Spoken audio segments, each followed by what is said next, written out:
Good morning all of you. आप सभी का स्वागत है आज के इस वीडियो लेक्चर में। आज हम लोग बात करने जा रहे हैं, बहुत ही सिंप्लीफाइड वर्जन में बात करेंगे रिसेप्टर और इसके टाइप पे। रिसेप्टर का लिटरल मीनिंग क्या होता है? To receive something.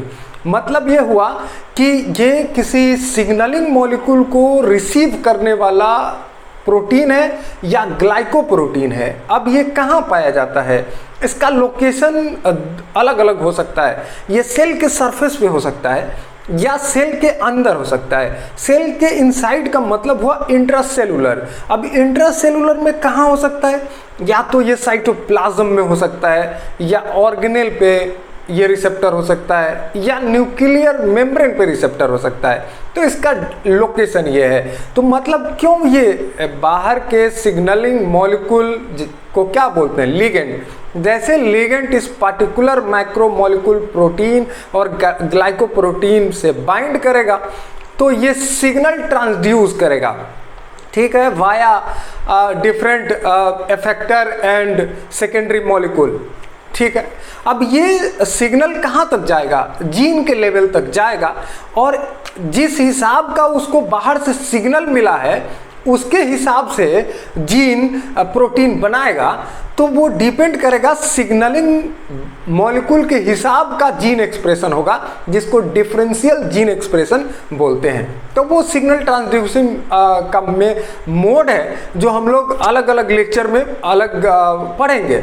बेसिकली यहाँ हम लोग रिसेप्टर का स्ट्रक्चर पे बात करेंगे कि आखिर रिसेप्टर कैसा है, इस पे बात करते हैं। ये देखिए, रिसेप्टर का सिंपल बात अभी बोल रहे थे कि रिसेप्टर दो तरह का हो सकता है, ठीक है। रिसेप्टर दो तरह का हो सकता है। ये cell surface receptor, cell surface receptor हो सकता है, या इंट्रासेलुलर रिसेप्टर हो सकता है। इंट्रासेलुलर रिसेप्टर हो सकता है। अब सेल सरफेस रिसेप्टर का क्या मतलब हुआ? कि सेल के बाहरी सरफेस पे पाया जाने वाला ये माइक्रोमोलिक्यूल है, जो कि केमिकली ये प्रोटीन है या ग्लाइकोप्रोटीन है, और इससे आके पार्टिकुलर सिग्नलिंग मॉलिक्यूल या लिगेंड आके बाइंड करता है। ये बेसिक मतलब हुआ। मतलब ये हुआ कि सपोज कीजिए कि ये सेल है, ये सेल है, ये इसका न्यूक्लियस है। इसके बाहर के सरफेस पे, मतलब यहाँ पे इसके बाहर के सरफेस पे ये रिसेप्टर है। जब रिसेप्टर बाहर है तब इसको बोलते हैं सेल सरफेस रिसेप्टर, क्योंकि ये सरफेस पे है, इसलिए इसको बोलते हैं सेल सरफेस रिसेप्टर। अब इंट्रासेलुलर रिसेप्टर का क्या मतलब हुआ? देखिए, इंट्रासेलुलर रिसेप्टर का मतलब हुआ कि ये सपोज कीजिए कि ये सेल है, ये सेल है, और सेल का ये न्यूक्लियस है, ये न्यूक्लियस है, सेल का ये न्यूक्लियस है, इसके अंदर ही न्यूक्लियोलस है, ठीक है। इसके बाद जेनेटिक मटेरियल है, इस पे बात हम लोग अभी, इसका कोई मतलब नहीं है, ठीक है। अब सेल के सरफेस के बाहर नहीं, सेल के सरफेस के अंदर, साइटोप्लाज्म के अंदर अगर रिसेप्टर हो, ये मान लिया कि रिसेप्टर है, तो ये रिसेप्टर है, तो ये एक्चुअली यहाँ पे आके इसका लिगेंड बाइंड कर रहा है। इसका लिगेंड कहाँ बाइंड कर रहा है? सेल सरफेस पे पाए जाने वाला रिसेप्टर का लिगेंड बाहर में है, यहाँ पे आके लिगेंड बाइंड कर रहा है। डिफरेंट कलर से दिखा दें, यहाँ लिगेंड है जिसको सिग्नलिंग मॉलिक्यूल बोल रहे हैं, तो ये सरफेस के बाहर है, इसीलिए इसको सेल सरफेस रिसेप्टर बोलते हैं। इंट्रासेलुलर रिसेप्टर का क्या मतलब है? कि ये रिसेप्टर साइटोप्लाज्म में है, ये साइटोप्लाज्म में रिसेप्टर है, या ये न्यूक्लियर मेम्ब्रेन पे रिसेप्टर हो सकता है, यहाँ पे हो सकता है। ये क्या है? न्यूक्लियर मेम्ब्रेन, ये न्यूक्लियर मेम्ब्रेन पे रिसेप्टर हो सकता है, न्यूक्लियर मेम्ब्रेन रिसेप्टर है। ये भी टाइप है किसका? इंट्रासेलुलर रिसेप्टर का। या तो ऐसा हो सकता है कि इससे ये जो इंडोप्लाज्मिक रेटिकुलम है, ER ऑर्गेनेलर रिसेप्टर जिसको बोल रहे हैं, इस पे रिसेप्टर हो सकता है। ER ऑर्गेनेलर रिसेप्टर, एक एग्जाम्पल के तौर पे आपको बता रहे हैं कि जैसे इंडोप्लाज्मिक रेटिकुलम पे मान लिया कि ये रिसेप्टर अगर है, तो ये सारा बेसिकली इंट्रासेलुलर रिसेप्टर है। ये सब सेल सरफेस रिसेप्टर नहीं है, ये सब इंट्रासेलुलर रिसेप्टर है। अब देखिए, इसी बात को आगे बढ़ाते हुए आपको बताएं कि इंट्रासेलुलर रिसेप्टर भी दो तरह का हो सकता है, टाइप 1 रिसेप्टर और टाइप 2 रिसेप्टर।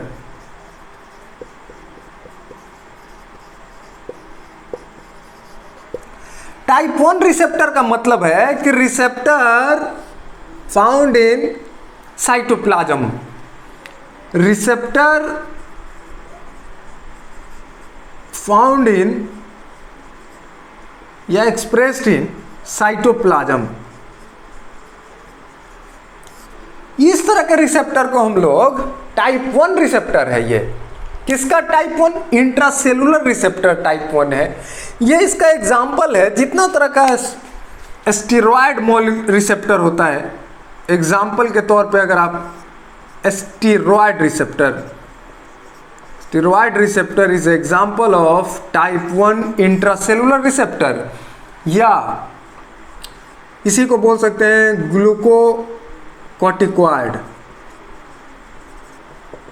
ग्लूकोकॉर्टिकॉइड रिसेप्टर है। ठीक है, ये एग्जाम्पल है किसका? टाइप 1 इंट्रासेलुलर रिसेप्टर का, क्योंकि इसका रिसेप्टर साइटोप्लाज्म में है। आगे हम लोग बात करेंगे कि इसके लिए, इस ग्लूकोकॉर्टिकॉइड के लिए साइटोप्लाज्म में रिसेप्टर है। यहाँ जैसे चूंकि देखिए, इस तरह का जितना तरह का बेसिकली आपको और डिटेल बताएं तो इंट्रासेलुलर रिसेप्टर के लिए जो लिगेंड होता है, मतलब सिग्नलिंग मॉलिक्यूल होता है, वो सब लिपिड सोलुबल होता है। जैसे यहाँ ये फॉस्फोलिपिड में सोलुबलाइज करने वाला इसका लिगेंड होगा, मतलब सिग्नलिंग मॉलिक्यूल होगा, और इसके साथ डिसॉल्व करके बढ़ता है, ये साइटोप्लाज्म में आता है। साइटोप्लाज्म में आने से पहले जितना तरह का ये, अगर टाइप 1 रिसेप्टर की बात कर रहे हैं, उसमें भी अगर हम इसका ग्लूकोकॉर्टिकॉइड रिसेप्टर की बात कर रहे हैं, तो यहाँ पे इनएक्टिव फॉर्म रखने के लिए इस रिसेप्टर को, इसके पास HSP90 protein, heat stable protein है, ये इसके साथ बाउंड रहता है।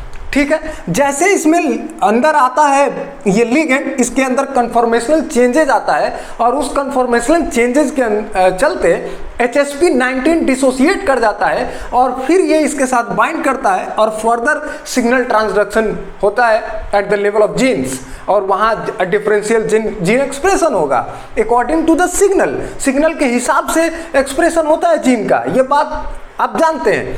तो ये दरअसल ये मोड है इंट्रासेलुलर का। अब देखिए दूसरा, टाइप 2 रिसेप्टर की बात करें तो ये एक्सक्लूसिवली बात करते हैं हम लोग कि receptor on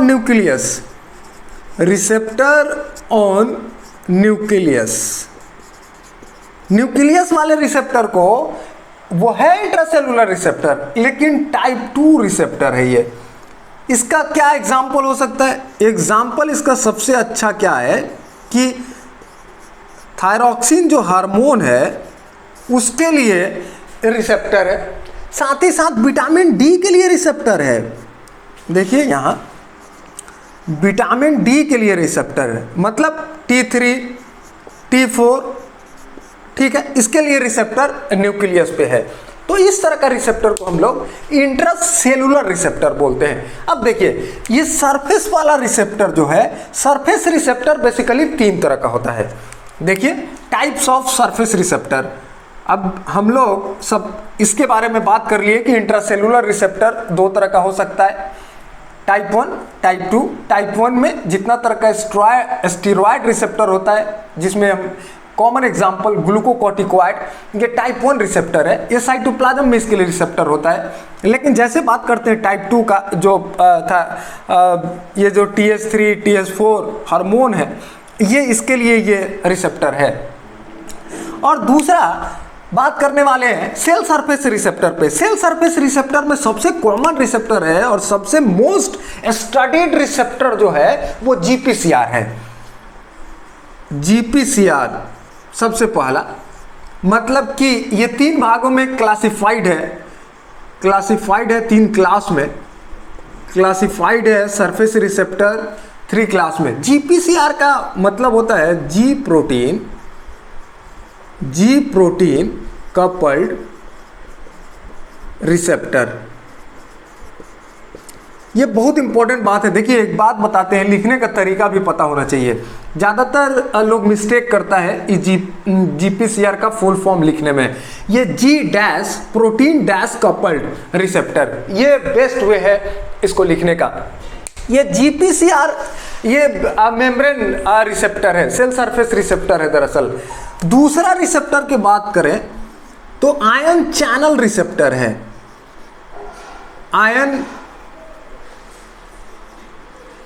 ion channel receptor, ion channel receptor. तीसरा है enzyme linked receptor, enzyme linked receptor.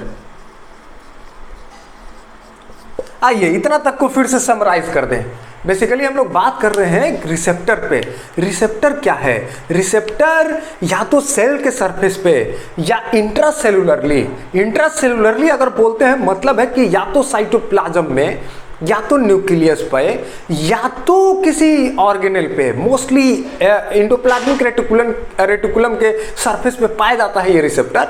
तो ये सब इंट्रासेलुलर, ज़्यादातर इसके लिए जो लिगेंड होता है, सिग्नलिंग मॉलिक्यूल होता है, वो लिपिड सोलुबल होता है। फॉस्फो मेम्ब्रेन को क्रॉस करके अंदर साइटोप्लाज्म में क्रॉस करता है और वहाँ पे उसके लिए रिसेप्टर होता है और फिर वो सिग्नल ट्रांसड्यूस होता है further to the level of gene और वहाँ डिफरेंशियल जीन एक्सप्रेशन होता है अकॉर्डिंग टू द सिग्नल। ये बेसिक फंडा है। अब देखिए इसमें टाइप, इसका जो इंट्रासेलुलर रिसेप्टर का भी टाइप है, टाइप 1 टाइप 2। साथ ही साथ ये सेल सरफेस रिसेप्टर को भी हम लोग 3 क्लासिफाई किए हुए, इसका 3 डिफरेंट क्लास है।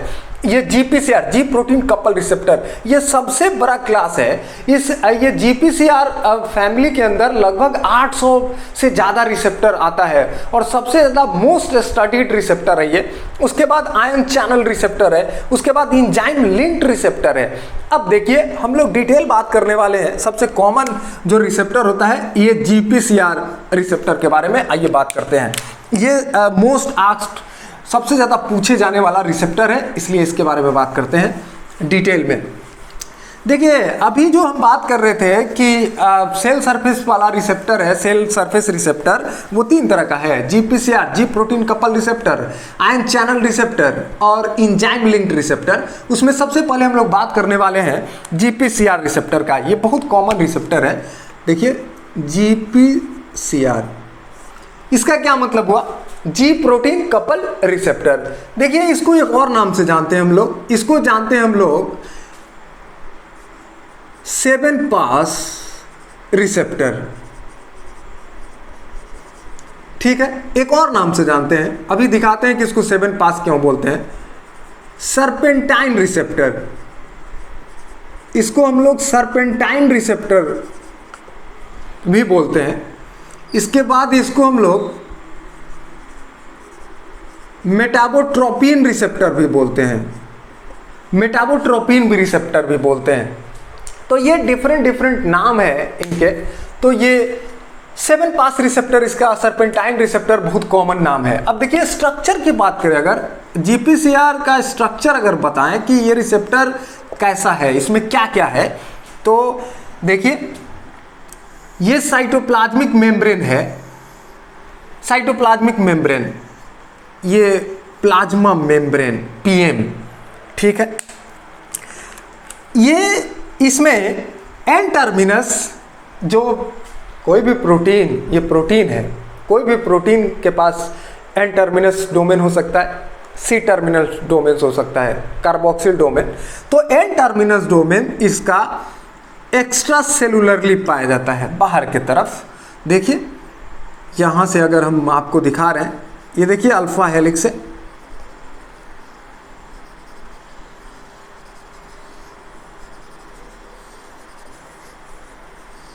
देखिए ये बेसिक स्ट्रक्चर है जीपीसीआर का। जी प्रोटीन जी कपल रिसेप्टर का ये बेसिक है। अब देखिए ये बोल रहे हैं हम लोग 7 पास रिसेप्टर, क्योंकि जब आगे आप सेल बायोलॉजी का बेसिक कंसेप्ट आपके पास होगा तो ये एक्चुअली ट्रांस मेम्ब्रेन प्रोटीन है, मेम्ब्रेन को क्रॉस करता है, कंप्लीटली क्रॉस करता है। और जब कोई भी प्रोटीन मेम्ब्रेन को क्रॉस करता है तो वो दो तरह से उसको बोल सकते हैं, या तो उसको सिंगल पास या मल्टी पास। अब ये मल्टी पास का एग्जांपल है। मल्टी पास मतलब मेम्ब्रेन को एक से ज्यादा बार क्रॉस किया है, और ये इस तरह का रिसेप्टर जीपीसीआर रिसेप्टर में 7 बार क्रॉस किया है, इसीलिए इसको 7 पास रिसेप्टर बोलते हैं, 7 पास ट्रांस मेम्ब्रेन रिसेप्टर। इसी को शॉर्ट में कभी कभी ऐसा लिखता है लोग 7TM रिसेप्टर, ऐसा भी लिखा जाता है।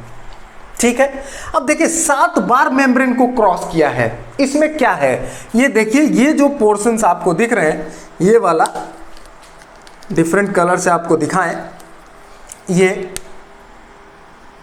ये पोर्शन, ये लूप जो दिख रहा है ICL1 बोलते हैं, इंट्रासेलुलर लूप 1। इसको क्या बोलेंगे? इंट्रासेलुलर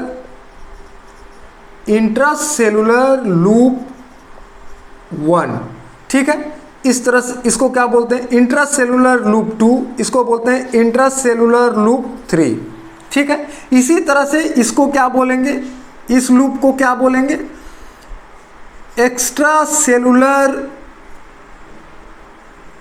एक्स्ट्रासेलुलर लूप 1, इसको बोलेंगे एक्स्ट्रासेलुलर लूप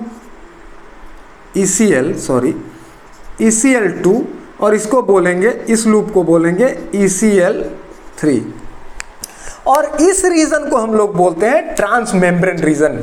ये अल्फा हेलिसेस जो आपको दिख रहा है, ये मेम्ब्रेन में ये हाइड्रोफोबिक रीजन है, ये ट्रांस मेम्ब्रेन रीजन है, ट्रांस मेम्ब्रेन रीजन है। इस रीजन के अंदर जो एमिनो एसिड पाया जाता है वो सारे हाइड्रोफोबिक एमिनो एसिड पाए जाते हैं। तो देखिए क्या बात हुआ, इसके बारे में चूंकि 7 बार क्रॉस कर रहा है तो इसको हम लोग 7 पास बोलते हैं। उसके बाद चूंकि ये सर्पेंटाइन है, ये देखिए सर्पेंटाइन, चूंकि स्नेक की तरह ये दिख रहा है इसलिए इसको सर्पेंटाइन रिसेप्टर भी बोलते हैं।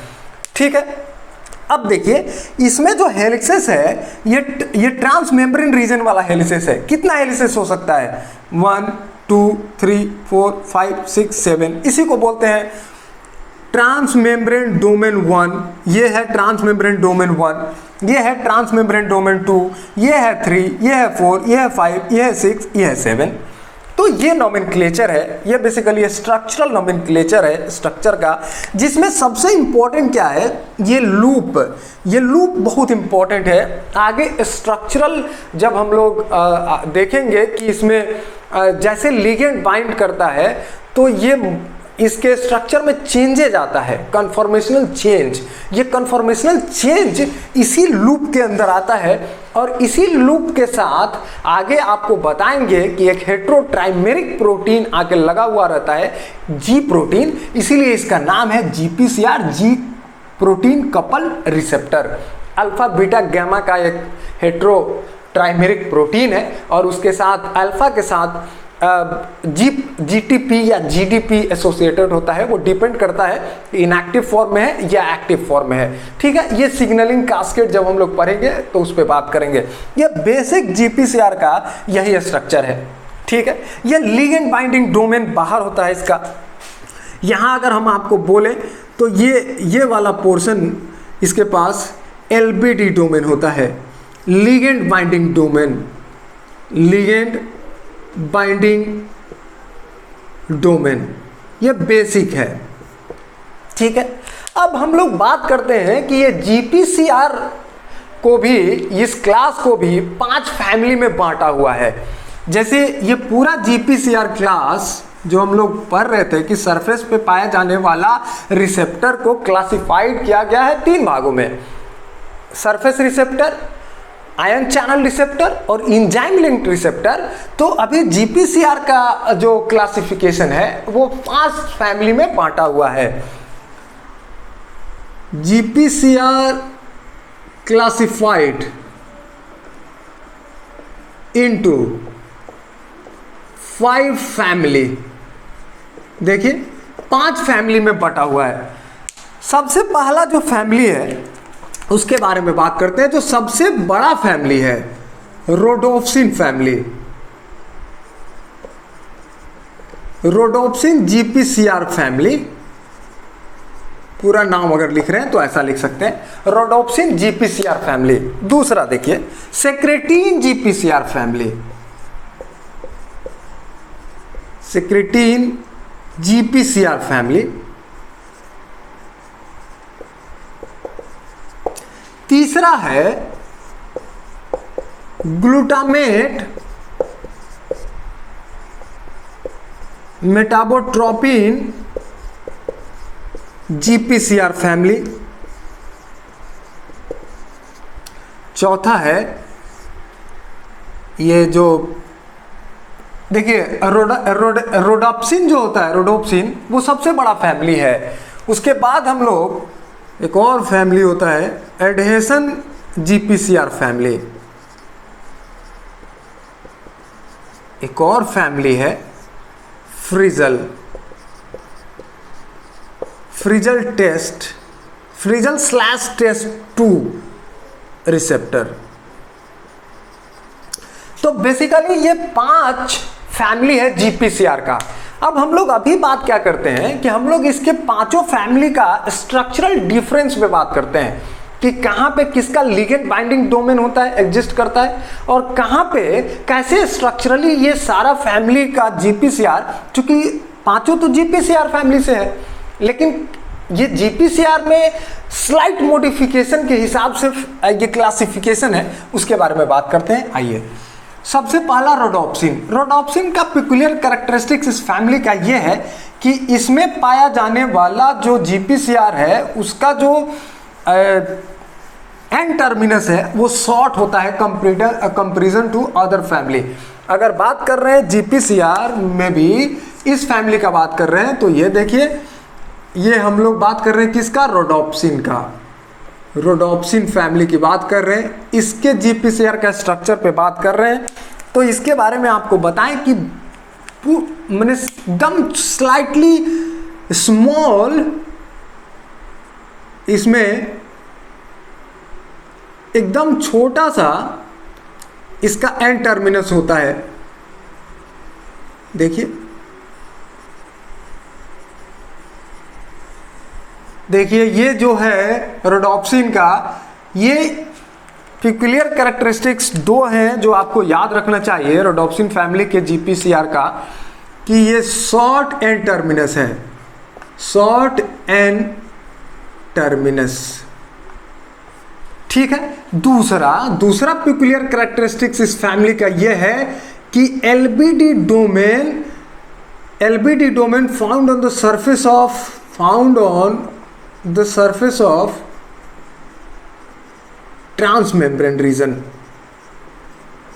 इसका क्या मतलब हुआ कि ये जो लिगेंड बाइंडिंग डोमेन है, ये जो सिग्नलिंग मॉलिक्यूल आके बाइंड करेगा वो यहां बाइंड करेगा, सॉरी दूसरे कलर से दिखाएं, यहां बाइंड करेगा, यहां मतलब लिगेंड बाइंडिंग डोमेन, लिगेंड यहां बाइंड करेगा, ट्रांसमेम्ब्रेन रीजन के अंदर लिगेंड बाइंड करेगा। जनरली लिगेंड बाइंड कहां करता है, बाहर, यहां बाहर वाला एंड टर्मिनस रीजन पे, लेकिन इसका लिगेंड कहां बाइंड कर रहा है, ट्रांसमेम्ब्रेन रीजन में। इसलिए इस रोडोप्सिन फैमिली को याद रखना चाहिए। देखिए यहां दूसरा फैमिली क्या है, दूसरा फैमिली सेक्रेटीन फैमिली है। देखिए इसका पिकुलियर कैरेक्टरिस्टिक्स ये है कि इसका and terminus comparatively rhodopsin family से बड़ा होता है। अब देखिए इसको भी आपको दिखाएं, ये साइटोप्लाज्मिक मेम्ब्रेन है, इसका ये मतलब नहीं कि डबल स्टैंडर्ड डीएनए ड्रॉ कर रहे हैं, ये साइटोप्लाज्मिक मेम्ब्रेन है, इसका एंड टर्मिनस आप देखिए कंपैरेटिवली बड़ा है। देखिए देखिए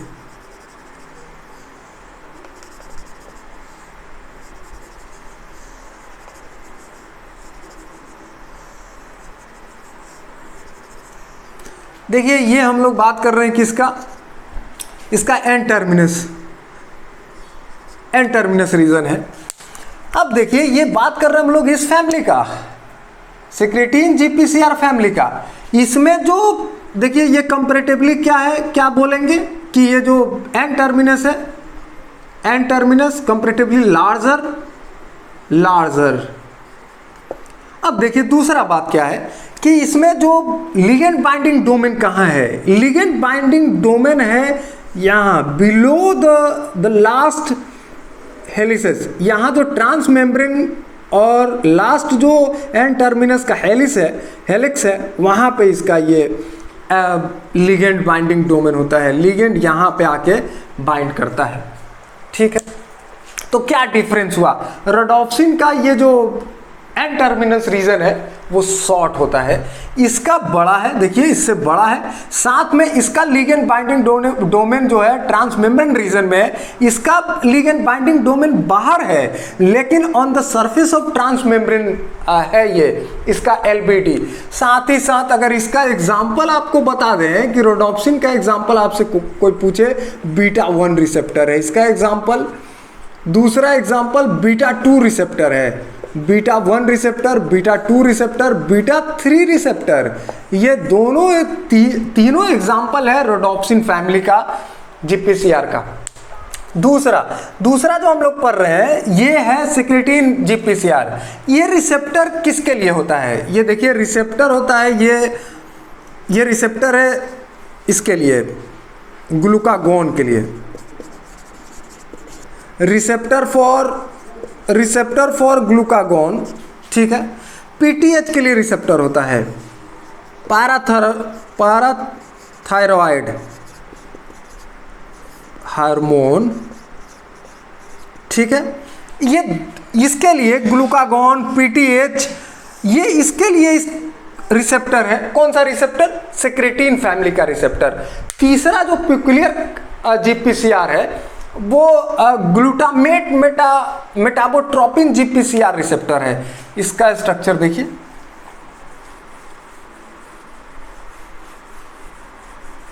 किसकी बात कर रहे हैं हम लोग, तीसरे डिफरेंट फैमिली ऑफ जीपीसीआर की बात कर रहे हैं जिसका नाम है ग्लूटामेट मेटाबोट्रोपिक जीपीसीआर रिसेप्टर।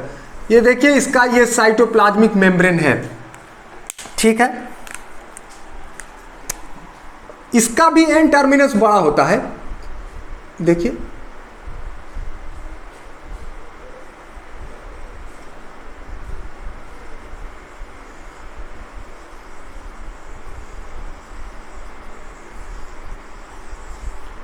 ये देखिए, ये हम लोग बात कर रहे हैं इसका ग्लूटामेट मेटाबोट्रोपिन जीपीसीआर रिसेप्टर का। इसका क्या कैरेक्टरिस्टिक्स है, ये देखिए ये टर्मिनस जो ऊपर वाला एन टर्मिनस दिख रहा है, ये दिखता है वेनस फ्लाई ट्रैप की तरह, वेनस फ्लाई ट्रैप। ये पेक्यूलियर कैरेक्टरिस्टिक्स है ये ग्लूटामेट मेटाबोट्रोपिन जीपीसीआर रिसेप्टर का। और इसमें ये देखिए यहां पे लिगेंड आके बाइंड करता है इस रीजन के अंदर, ये लिगेंड बाइंडिंग डोमेन है, LBD ligand binding domain. Ligand इसी वेनस फ्लाई ट्रैप के अंदर बाइंड करता है। और ये एक्चुअली ये इसका भी कैरेक्टरिस्टिक्स ये है कि इसका एन टर्मिनस लार्जर है in comparison to rhodopsin family. तो ये याद रखना पड़ेगा। दूसरा देखिए एडहेसन जीपीसीआर की अगर बात कर रहे हैं, एडहेसन जीपीसीआर ऐसे बात कर सकते हैं। अगला हम लोग बात कर रहे हैं एडहेसन जीपीसीआर का। ये देखिए इसका ये साइटोप्लाज्मिक मेम्ब्रेन है, ये साइटोप्लाज्मिक मेम्ब्रेन है और यहाँ पे इसका एन टर्मिनस इसका भी बड़ा होता है, लार्ज है। देखिए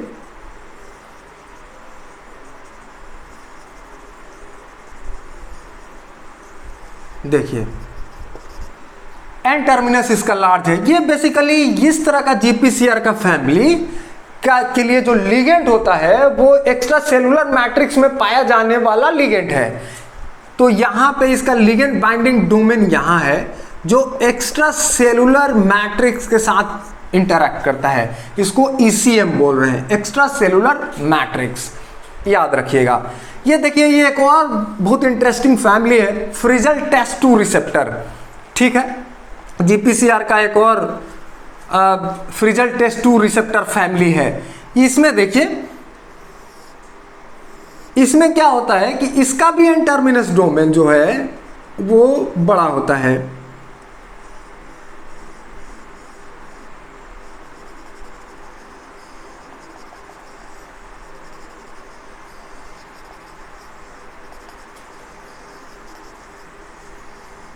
देखिए ये एक्चुअली इससे लिगेंड बाइंड करता है। इसमें 4 डोमेन होता है। देखिए P1, P2, P3, P4। ये आगे हम लोग बात करेंगे जब हम लोग ये सिग्नलिंग कास्केड ऑपरेट करता है, परफॉर्म करता है, जिसको हम लोग बोलते हैं एक्चुअली ये beta catenin pathway, beta catenin pathway. इसके लिए जो लिगेंड होता है विंट होता है, विंट। इसीलिए इस पाथवे का पूरा नाम है विंट बीटा कैटेनिन पाथवे। तो इसमें लिगेंड बाइंड करता है विंट, यहाँ पे विंट बाइंड कर सकता है। ये लिगेंड का बाइंडिंग का पोजीशन या तो P3 और P4 के बीच में हो सकता है या P1 और P2 के बीच में हो सकता है। यहाँ लिगेंड बाइंड कर सकता है या यहाँ लिगेंड बाइंड कर सकता है। लेकिन आपको बताएं कि ज़्यादातर लिगेंड बाइंडिंग डोमेन ये P3 और P4 होता है। तो ये बेसिकली ओवरऑल ये GPCR फैमिली का पूरी तरह से स्ट्रक्चरल क्लासिफिकेशन आपको बताया गया।